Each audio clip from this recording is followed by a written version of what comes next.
Madrid está lleno de lugares cargados de historia. Y de rincones ocultos a plena vista. Y alguien tenía que contarlo. Soy Lorenzo Gallardo. Soy David Botello. Y esto es... El punto sobre la historia.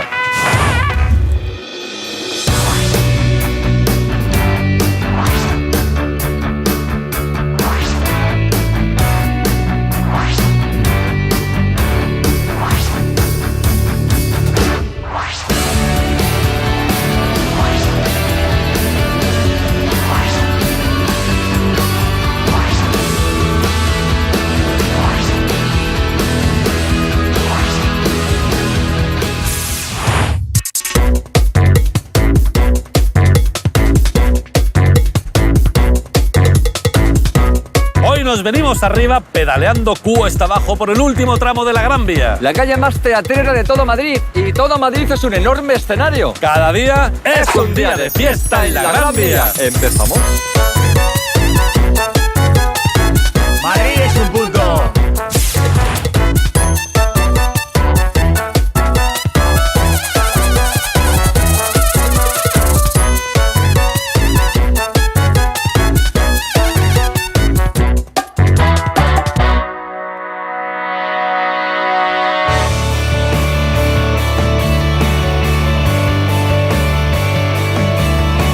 Os he traído aquí para enseñaros un edificio emblemático de Madrid, donde los haya, es el edificio Carrión, sede del Cine Capitol. Este edificio se empezó a construir justo el día antes de la proclamación de la Segunda República Española. En su día llegó a ser el cine más grande de España y aquí se estrenó Tiempos Modernos en el 37.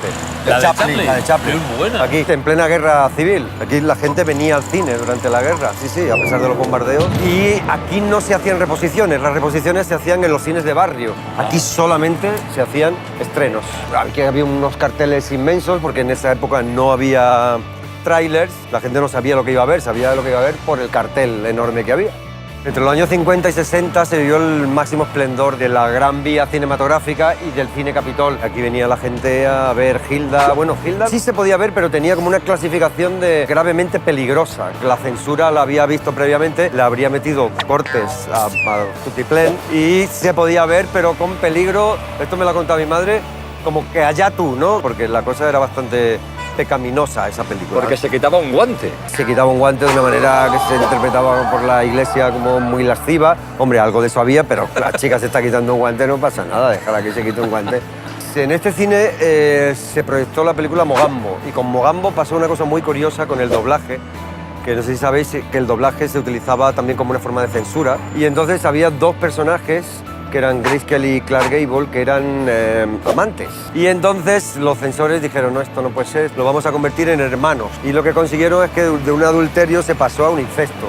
Otra curiosidad de la época es que en los cines había la llamada fila de los mancos. Ajá. Que era una fila, la última, en la que las parejas iban para meterse mano. Y en los cines se fumaban, se comían pipas. Aquí en esa época había 13 cines, como 13 soles.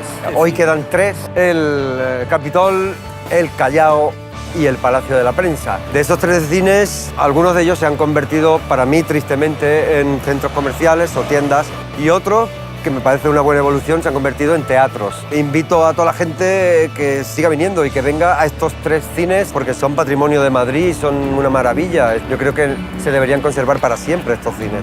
¿No os parece? ¿Nos parece? La historia es un punto.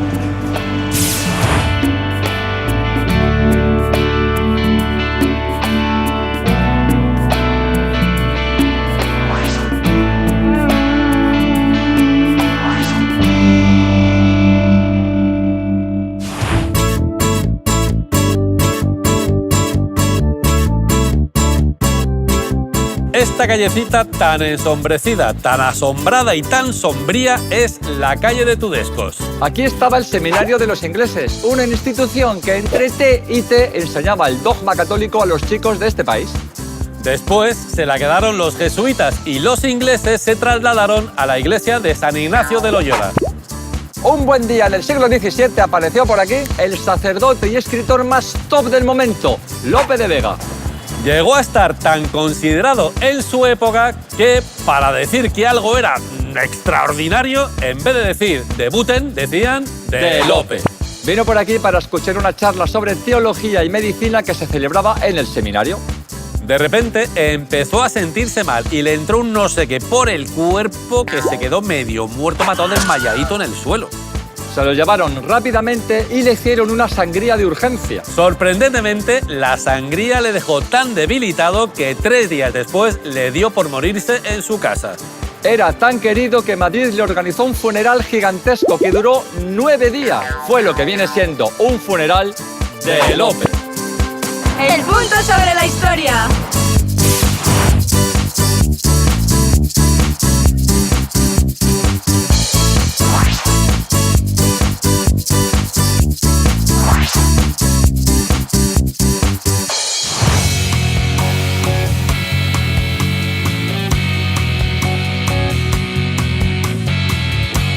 Esta entradita tan embombillada, tan acuartelada y tan espectacular es el Teatro Rialto, antiguo Cine Astoria. Aquí se proyectaron las primeras películas de Imperio Argentina, pero si una mujer dio lustre a este cine fue Sara Montiel. En esta sala se estrenó una mítica película que fue un taquillazo de los que hacen época, El último cuplé. Batió todos los récords de permanencia y de recaudación de la historia del cine español. Gracias a esta película, Sarita llegó directamente al estrellato. En aquel momento, Sarita Montiel se había ido a Hollywood a probar suerte y la estaba teniendo. Allí había rodado ya la película Veracruz junto a Gary Cooper, con el que se dice, se rumorea, se especula, se cuenta, se imagina que hubo algo más que trabajo. Aunque vivía en América, Sarita venía a España de vacaciones. Un buen día estaba en Barcelona ahí con los calçots y los ninots y recibió una llamada de su amigo Juan de Orduña, director de cine. Orduña le propuso rodar El último cuplé y ella, más por amiga que por dinero, aceptó. El rodaje debió ser todo un espectáculo. El presupuesto era tirando a tiritón. Los escenarios eran de cartón piedra y algunos trajes eran de papel. Lo habitual en los rodajes de la época era que las canciones fueran dobladas por cantantes famosas, pero en El último cuplé no pudo ser. Dicen que la cantante dobladora iba a ser la Piqué. Dicen que Orduña se quedó sin dinero para pagarla y dicen que el director le pidió a Sara Montiel que por favor lo cantara ella. Si algo tenía Sara es que se atrevía con todo. Nunca había cantado, al menos fuera de la ducha, así que se aclaró el gaznate, se fumó un puro y aceptó. Dicen que como Sarita no tenía voz, hubo que ajustarle un poquito las partituras. Dicen que en cada ensayo Sara pedía al pianista que bajara las notas un poquito más. Dicen que el director de orquesta, desesperado, le contestó: si seguimos bajando voy a tener que sentarme debajo del piano. Y así fue como ni corta ni perezosa Sarita echó a cantar. Su voz, digamos que no era la dulce y atiplada del cine de la época. Incluso a más de una le sentó bastante mal que Sara se atreviese a cantar. Dicen que Raquel Meyer dijo: además de imitarme y cantar mis canciones, Sara tiene voz de sereno. Le picara quien le picara, Sara dejó a todo el mundo boquiabierto con su célebre fumando espero al hombre que yo quiero tras los cristales de alegres ventanales. Después del éxito llegó su siguiente peliculón, La Violetera, que le convirtió en la artista mejor pagada del cine español. Y como cantante no se quedó corta, superaba en ventas a Frank Sinatra y a Elvis Presley, y todo esto con voz de sereno. El punto sobre la historia.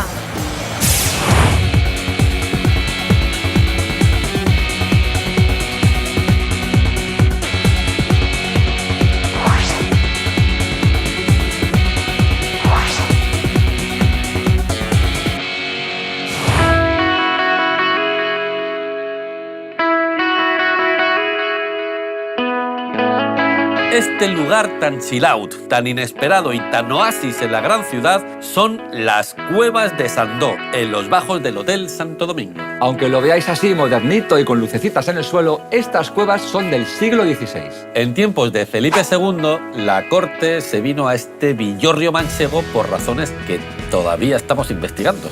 Y claro, todos los lacayos, como perritos falderos, vinieron siguiendo al rey. Entre las personas que se vinieron con Felipe estaba toda la pandilla de la Inquisición que se instaló por aquí. Los señores inquisidores se montaron en los alrededores de la Plaza de Santo Domingo, sus casas particulares, el Tribunal de la Corte y la cárcel. El modus operandi de la Inquisición era siempre el mismo. Primero recibían una denuncia que podía ser anónima. Hola, soy anónimo y vengo a denunciar. Me vale. Una vez recibido el chivatazo, comenzaba la investigación. Se iba a la casa del denunciado Se le quitaba todo lo que tenía. y se procedía al interrogatorio. Lo primero que se le preguntaba era si sabía por qué le habían detenido. Algunos pensarían, ¿será que he mezclado los plásticos con los orgánicos al tirar la basura? Pero no. Entre el desconcierto, la poca sutileza de los inquisidores y el miedo a meter la pata, pues casi nadie se atrevía a contestar. Se le preguntaba 3 veces. Si el acusado decía que no, se le consideraba negativo y empezaba el procedimiento. Este proceso podía durar años. Durante todo este tiempo, el reo permanecía aislado y en la cárcel, posiblemente preguntándose a ver si al final va a ser esto de mezclar los orgánicos con los plásticos. Lo normal era que el acusado saliera del proceso cabizbajo, afligido y camino a un auto de fe en la Plaza Mayor. La Inquisición guardaba en esta cueva los archivos de los ajusticiados. Era una biblioteca del terror. La verdad es que la preferimos tal y como está hoy. Las cuevas de Sandó son un punto.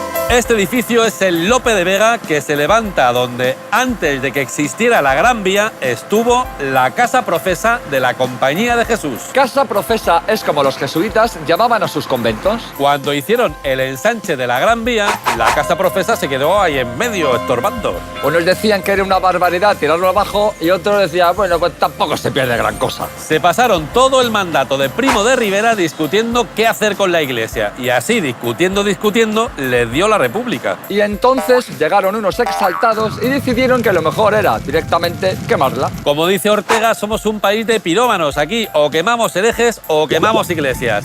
Ay. Junto con el convento se quemaron 80.000 incunables, de un valor incalculable. El presidente Azaña no le dio demasiada importancia y el resto de las autoridades pues acabaron el desayuno con churros sin despeinarse. Así que la Casa Profesa fue pasto de las llamas. Como la República disolvió los jesuitas, una constructora llegó a pagar 115 millones de pesetas por el solar, que se dice pronto. Pero no os penséis que montaron aquí unos chalecitos, no, que si 2 hoteles, Que si un teatro, que si unos apartamentos, que si unas oficinas, que si unos comercios, que si la primera piscina de la Gran Vía. y hasta una sastrería, un despiporre, ¡ay que Dios mío, ay que Dios mío! Como la sastrería estaba ahí en la esquinita, pues al dueño se le ocurrió que igual era buena idea montarse un escaparate de cristal ahí redondeado. Aunque hoy nos parezca un poco tonta, en su época fue un magnífico reclamo turístico y comercial. Si es que las cosas redonditas nos gustan, ¿qué le vamos a hacer?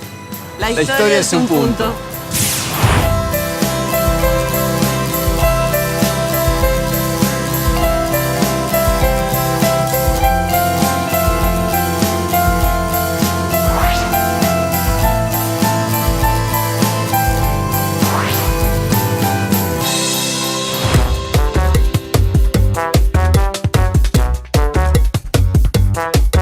Estamos en las alturas de Madrid y, como dice el dicho popular, de Madrid al cielo. En los cielos azules de Madrid conviven Minerva, Pegaso, el romano, el ave fénix, esculturas mitológicas que conviven con un montón de ángeles. Y entre ellas hay 2 que nos vamos a dedicar hoy porque están aquí cerca.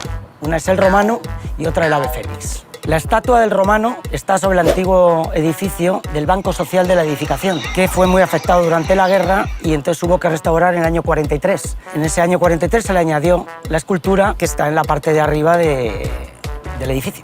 Mide nada menos que 7,5 metros. Es de bronce y sobre sus brazos extendidos arriba sostiene una casa o más bien un templete. La casa que sostiene el romano se puede decir que estaba dedicada al ahorro, porque en sí el edificio era una sede social de un banco y se supone que sería eso. Pero su autor, Victorio Macho, nunca desveló ese secreto y se ha quedado como una incógnita el saber qué era realmente el significado de esa casa. Como curiosidad dicen que en el equinoccio de primavera, el 21 de marzo, el último rayo de sol entra por esa casa que sostiene el romano en sus brazos. La segunda escultura que tenemos aquí detrás es la escultura del Fénix. Realmente es una escultura que está repetida 7 veces en todo Madrid porque pertenecía a la compañía aseguradora Fénix Español. Esta compañía desapareció y fue la Unión y el Fénix la que recuperó esas esculturas, pero también ha desaparecido, con lo cual la escultura más importante que tenían, que estaba encima del edificio Metrópolis, está ahora en un jardín de la Muta Madrileña en la Castellana. El Fénix es un pájaro mitológico que resurge de sus propias cenizas y simboliza la fiabilidad de los seguros. A la escultura se le añadió un chico que representaba la juventud y el futuro. Lo que pasa es que al añadirle el chico, la gente se preguntó, ¿y ese chico? Y uno dijo, es Ganímedes. Y se quedó con eso. ¿Cuál es el mito de Ganímedes? Pues Ganímedes era un chico guapo del que se enamoró Zeus, que ya sabemos cómo era, y se convirtió Zeus en un águila para secuestrarle y hacerle totalmente inmortal. Si queréis admirar de cerca esta magnífica escultura del ave fénix, solo tenéis que subir a este hotel para estar casi tocando con vuestras manos esa hermosa escultura. La historia es un punto.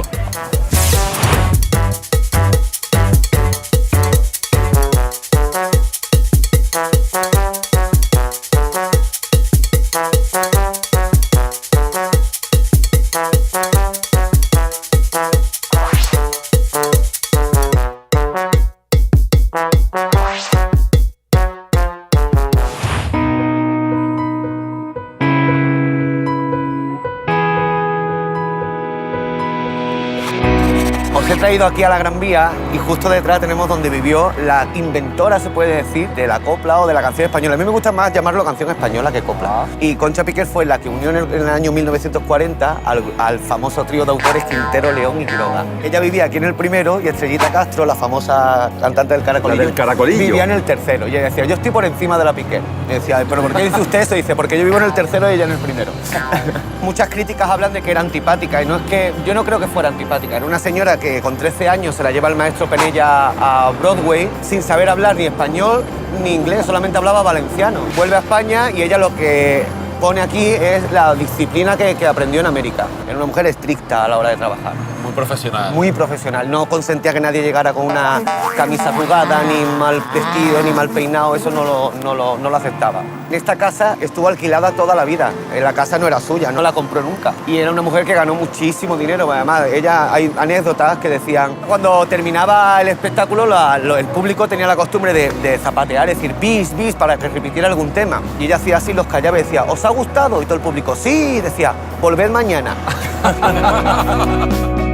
El famoso baúl de la Piquer, que hablan del baúl de la Piquer, no era un baúl, eran 127 baúles. Caray. 127. Daros cuenta que ella se iba 6 meses de gira fuera de España y llevaba hasta la ropa de cama, sábanas, toallas, la ropa del teatro, los focos del espectáculo, los telones, todo lo guardaba en esos baúles. Sobre todo ella viajó muchísimo a Argentina porque tiene mucha amistad con Eva Perón.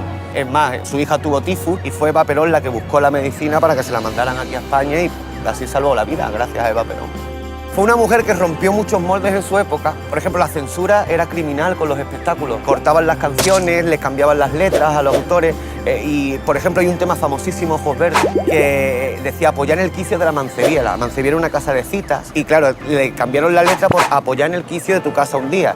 Y ella decía que no la cambiaba la letra. La cantaba tal como era y le ponían multas de 500 pesetas diarias de la época. Y las pagaba y seguía cantando la letra original tal como era. Se retiró en el 58 y se retiró porque en uno de los ensayos desafinó una nota y cuando terminó reunió toda la compañía detrás del telón y le dijo, hoy es el último día que han escuchado ustedes cantar a Concha Piquer. Se retiró y no volvió a cantar nunca más.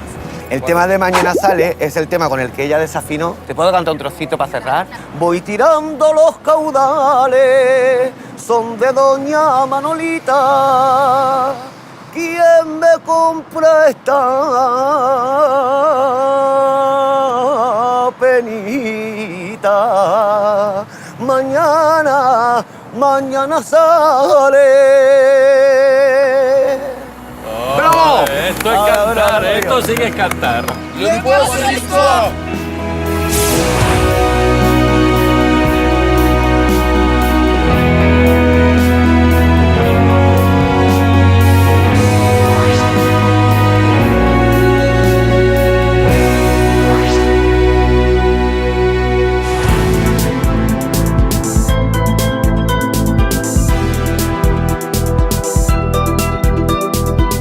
Estamos aquí en la Plaza de España, en el inicio de la Gran Vía, una de las zonas más emblemáticas y más transitadas de Madrid. Lógicamente, por aquí han pasado pues, los personajes de la historia más importantes de este siglo y también del siglo pasado.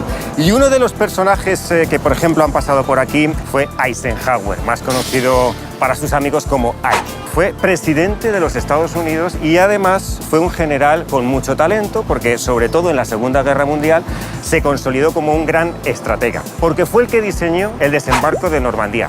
Los alemanes habían ocupado Francia, las tropas aliadas querían llegar al continente y entonces hicieron creer a los alemanes que iban a pasar por el paso de Calais.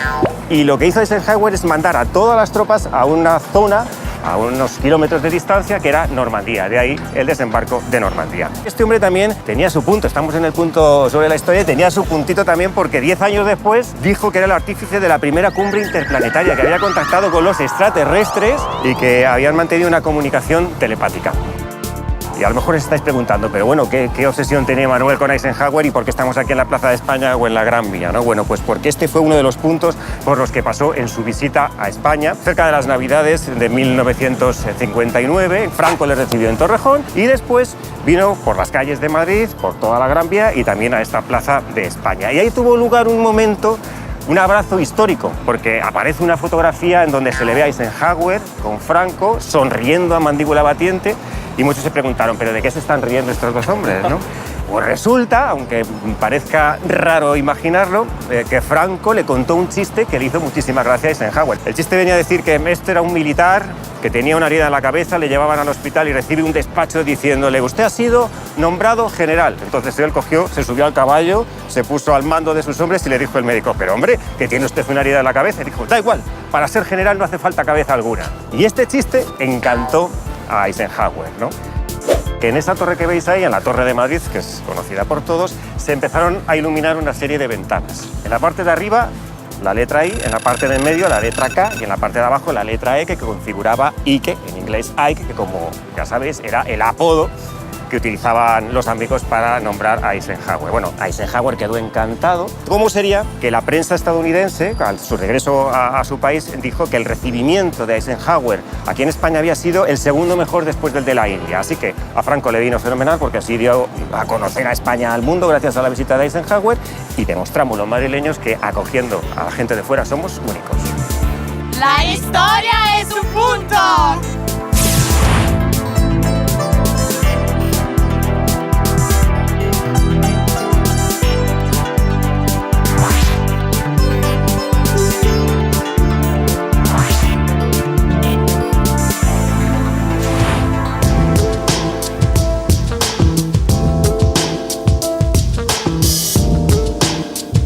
Este edificio tan rascacielos, tan emblemático y tan español es el Edificio España. Se comenzó a construir en 1948 y en solo 5 añitos ya estaba levantado este mastodonte. Con sus 117 metros de altura, llegó a ser el rascacielos más alto de España y uno de los más altos de Europa. Era tan grande que los madrileños lo bautizaron enseguida como el edificio del por la palabrota que se profería al verlo. La cosa ocurría más o menos así. ¡Córcholis! ¡Repámpanos! En atención a nuestro público infantil, esta ha sido una versión adaptada. La construcción incluía un hotel con piscina, viviendas, oficinas y hasta un centro comercial. Era casi como una ciudad con su central eléctrica y todo. Si había que cortar el agua, tampoco se inmutaban. Había un montón de depósitos que suministraban agua a todo el edificio. Y si no te apetecía subir escaleras, tampoco había problema, porque tenía 29 ascensores para elegir por cuál subir. Y tiene su propio fantasma en la planta 14, que tiene un historión. El punto sobre la historia.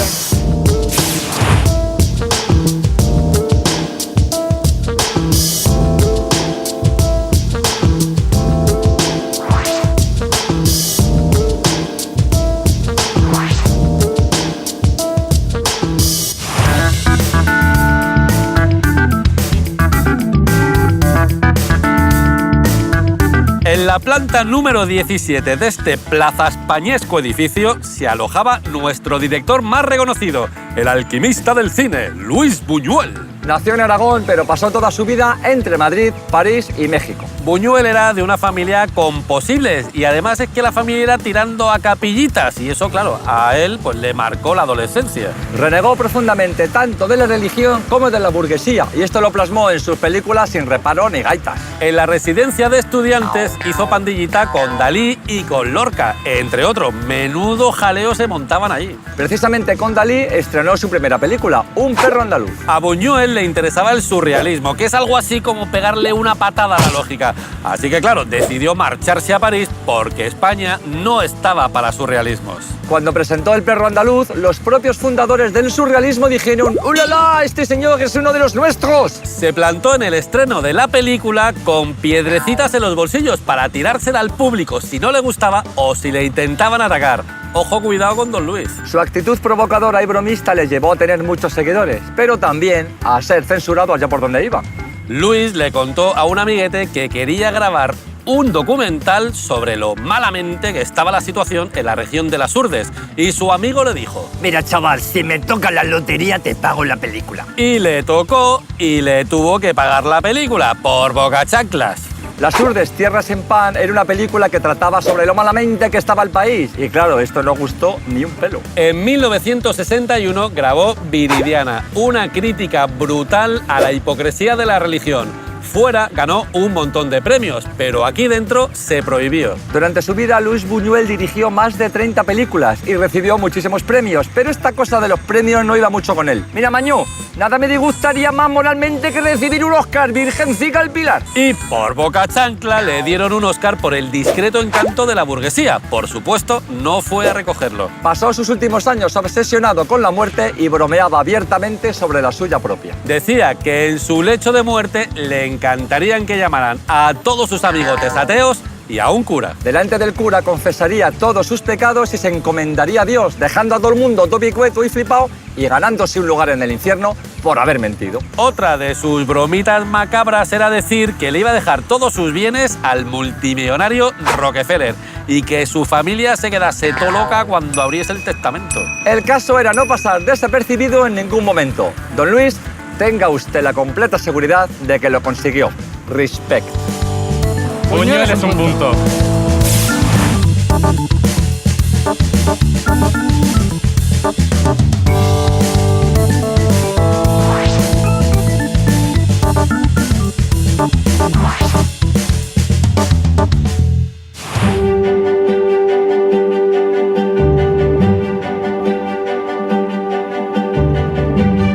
Este señor tan sedente, tan engolado y tan mirando a la puesta de sol no necesita presentación. Es el grandísimo Miguel de Cervantes. Todo el mundo lo llama el monumento a Cervantes o el monumento del Quijote, pero eso es mucho simplificar. En este monumento hay más figuritas que en un portal de Belén. Presidiendo el Manco de Lepanto con sus dos manos, la de escribir y la de adorno. Cuando vemos este rostro todos pensamos en Cervantes, pero la verdad de la buena es que no tenemos ni idea de cómo era. La única referencia real que se tiene sobre su aspecto es la que se hace él mismo en las novelas ejemplares. Decía que tenía el rostro aguileño, la frente lisa, la nariz corvada, la boca pequeña y 6 dientes mal puestos. Las figuras del frente no necesitan presentación, pero aunque solo sea por el gustazo que da decir Quijote, lo vamos a hacer.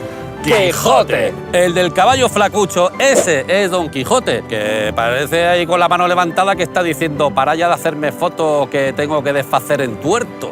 A su lado su inseparable colega Sancho Panza posando encantadísimo. Y a los dos lados aparecen dos señoritas, una de ellas muy señoreada y la otra no tanto. La primera es Aldonza Lorenzo, la segunda Dulcinea del Toboso. Ambas son la misma, la primera es la versión real y la segunda la versión Quijote Nino Nino de amor. Y como no solo de Don Quijote vive Cervantes, a los lados de la estatua tenemos dos relieves, uno de la Gitanilla y otro de Rinconete y Cortadillo. En lo alto del obelisco hay 5 figuras más y ya van 10, son los 5 continentes leyendo el Quijote. Cada uno tiene su propio libro, menos América, que no sabe leer y lo comparte con Europa. Les llevamos el oro del lenguaje y nos trajimos el oro de las minas.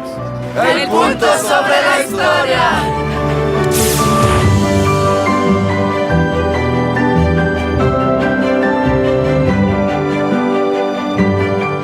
Y esto no da para más. Chotos pocos, muchas risas y el punto sobre la historia. desde el Parque Natural de Plebice, Croacia, para nuestros buenos amigos del Punto sobre la Historia. Desde Galicia, un saludo al Punto sobre la Historia.